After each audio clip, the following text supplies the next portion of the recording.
Good morning, Bitcoiners. Welcome to Bitcoin for Mere Mortals, the channel where we're going to talk about Bitcoin, crypto assets, technology, and the future. Bitcoin for Mere Mortals is also a book. It's available at Amazon, and you can get it also for free if you retweet this video and follow me and comment below. This is no financial advice. This is education and entertainment. Hello, good morning, everyone. Today, Bitcoin is going up. It's going up. We are already at 42,600. That's 2.3% from yesterday, and everything is looking green, and it could be a great day in the markets today. We got some coins like Ripple and Shiba, even though I don't like those. They are going up quite a lot. Chainlink 4%. The metaverse is doing well. 7% Mana, and Phantom is doing 10%. Axie Infinity almost 12%. So this is good. Good day in the markets. Everything is green, as we can see here also in the heat map. BTC, Ethereum, and here in the darker green is the biggest winners today. Avalanche, Doge, Ripple, and VET, and all, Mana, Phantom, all those. So this is good. This is good. The fear is gone. Now we are in the middle, right in the middle, almost, and we soon we could be in the green. So be careful when we are in the green. Remember that the best time to buy is always the best time to buy is now. But apart from now, the second best time is when we are here in the red. That's why I've been telling you for the last 2 or 3 weeks that we were here in extreme fear to buy. And now you can still do your DCA, of course. Yeah, it's still good price, 42,000. We are going up to 100,000 and more. So 42,000 is still a very good price. But it was a better price when we were here. Remember to buy when everybody is afraid. Here we had the prices again after this floor that it was built yesterday, and we are going up again. So this week we have good. We will have some news from the macroeconomics in the US. The CPI inflation numbers will be out on Thursday, and if the numbers are good or not as bad as people think, Bitcoin can go exponential from there. So it could be a very good week, I think, for the crypto markets. We'll see what happens, but we will be watching closely this new data on Thursday. And I want to show you this.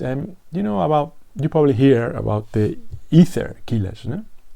There are many projects, many coins competing with Ether to be the new smart contracts, NFT, metaverse token, right?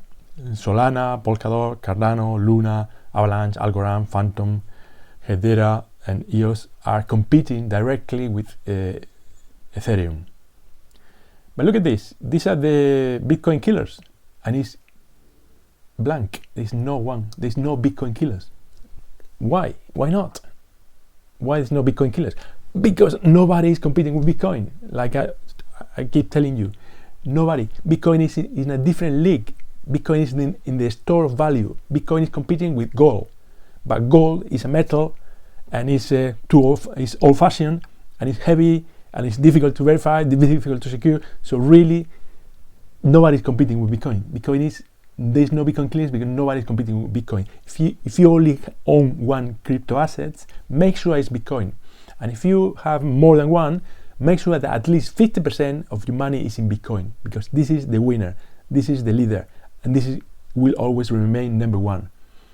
Ethereum killers are competing in the financial technology, in the DeFi world. Bitcoin is a different league, and to be honest, it's a better league because it's the league of of the big money. The big money is playing in the Bitcoin league. The technology money is still good, but it's not anywhere near the amount of wealth that is generated in storing value. Okay, so I just wanted to make that clear for you. Okay, here we have electricity. The best countries in the world to mine Bitcoin according to the cost of electricity. Obviously, the cheaper the kilowatt hour, the most profitable would be mining Bitcoin. And the best places in the world are, look at this, is America, the States. Not in every state, but most of them are in green. Also Venezuela, Paraguay, and also a few African countries and Middle Eastern countries. And then Kazakhstan, Mongolia, and Ukraine. Also in yellow, the next good places are in yellow, like Russia, China, according to the cost of electricity. Obviously, you have to keep in mind another factors like regulations and political stability, the weather. Bitcoin miners prefer places that are a little bit cold because for the refrigeration of the miners is better. For example, Russia is a good place in that sense. And the worst place in the world is Spain, because Spain, Germany, and some other places, because electricity is really expensive here. So there you go. Don't mine Bitcoin in Spain, because unless you can find a way to buy cheap electricity, like for example making your electricity with solar panels. So there you go. If you want to mine in Bitcoin, move to Paraguay. That's my advice. This is not financial advice, of course. Okay, now I want to make sure that you keep your Bitcoin secure, and also you keep your money secure, not all your Bitcoin. When you do banking online, and there's many people watching you, and there's phishing attacks, and there's people trying to supplant your identity and try to steal your money, basically. So always enable the two-factor authentication, the 2FA. This is always a must in your banking online, in your wallet, in your exchange, in Coinbase, in Kraken, all those places. Always enable the 2FA. And there's three main ways to enable that. One of them is through SMS authentication. This way is the worst. This is when you try to access your account and you try to do something to move your Bitcoin around. For example, you want to send it to a different wallet, and then they send you an SMS to your phone to confirm or to give you a code to allow that transaction. This is the most dangerous one because you might be a victim of SIM swapping. Basically, somebody can get a SIM card. Somebody could have access to a SIM card, either calling your operator and saying that you lost. Let's say that somebody is trying to get your SIM card. They will call your phone operator and say, I've lost my SIM card, or it's broken, I need another one.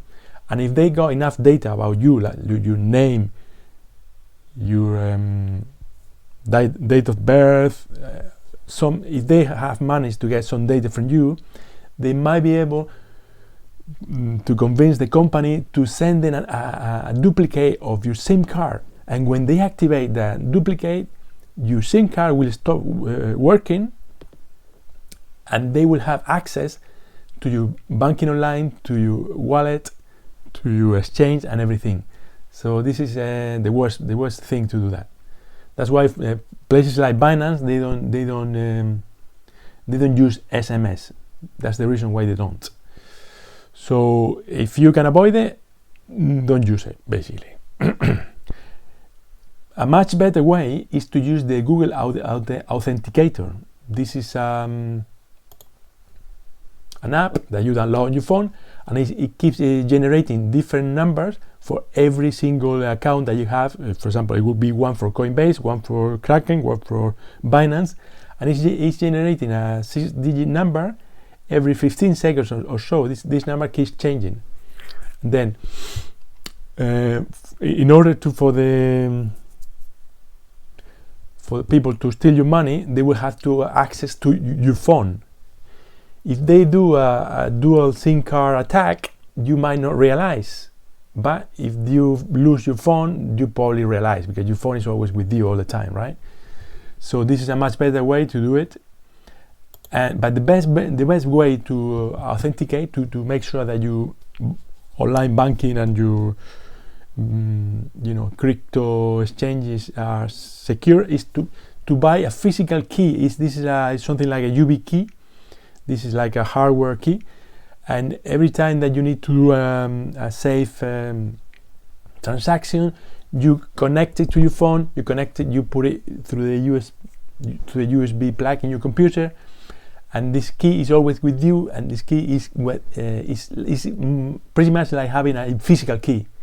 And without the key, nobody will be able to access your accounts. Of course, you have to make sure you don't lose it, but if you lose it, there's ways to recover it, and you have a few passwords with that, and this and that. So look into that, because that's a good way to protect your finances. Also, there's a few ways to keep a good security hygiene online. I will mention just a few of this article. Of course, we already mentioned the 2FA. If you can encrypt your Bitcoin wallet. That's not so easy to do, but if you do a few search, that's not too difficult either. Also, you could use a multi-signature. That's also complicated, because it requires that other people get involved. So it could be somebody that you trust, somebody like somebody from your family or from friends or whatever. But yeah, it's a very good way to do it, to secure your wallet. Always make sure that your software is updated. When you have a cold wallet like Trezor or Ledger, they keep updating the software every month or so. So make sure that you always have the latest version. That's quite important. Also, use different passwords for different accounts, of course, and make sure that your passwords are secure, are long enough, more than 8 characters, and with letters, number, and special characters. And never give away your private key, of course. But then these two are very important as well, and not very difficult to. Never click on a known suspicious link. Every single day I receive emails from my bank, not really from my bank, but seemingly coming from my bank, or seemingly coming from my exchange, Coinbase or whatever, and they're not really coming from Coinbase, they're not really coming from my bank. They are phishing scams, and they go a link and say, oh, make sure that you secure your account, click here. And if you click there, you go to a different page that is not your bank, it's not your exchange, and there they will extract information from you, and they can steal your money. So be very careful with clicking everything. Always make sure that if you receive an email from Coinbase and say, go to Coinbase now because we need to update your name or your security features or whatever, you don't click in the link in the email. You go and type coinbase.com with your own fingers, right? This is not so easy to do, so not so comfortable, but it's worth doing it, because then you make sure that you are accessing the right account. And always look in your browser that the account you are accessing is actually the one that you want to be, and make sure it's even with the right spelling. Don't go to Coinbase with the V, go to Coinbase with B, right? You know what I mean, right? Okay, so be careful with that. Phishing. And the latest thing that I'm going to recommend is the VPN. Always connect through a VPN all the time. Your computer should be connected to a VPN. Even your phone should be connected to a VPN. You have to pay for the service normally. The free ones are not good, and it will cost you between $50 to $100 a year. But this is money well spent. It will keep an intermediate step between you and the internet, and it will be, for the hackers, it will be much more difficult to access your information. So I always recommend that, and I use it all the time. I'm using it right now. And that's all for today. So this is the meme for the day is, so my daughter tells me that you are Bitcoiners. Is that right? Actually, sir, I'm all in on Bitcoin Cash. You have 10 seconds to get the fuck out. This is what you have to do to your son-in-law. If you're not a Bitcoiner, you are not good enough to marry my daughter. Simple as that. This is all I got for today. Thank you very much for watching. Remember to press all the notification bells, comment, and subscribe. I will see you tomorrow. Bye bye.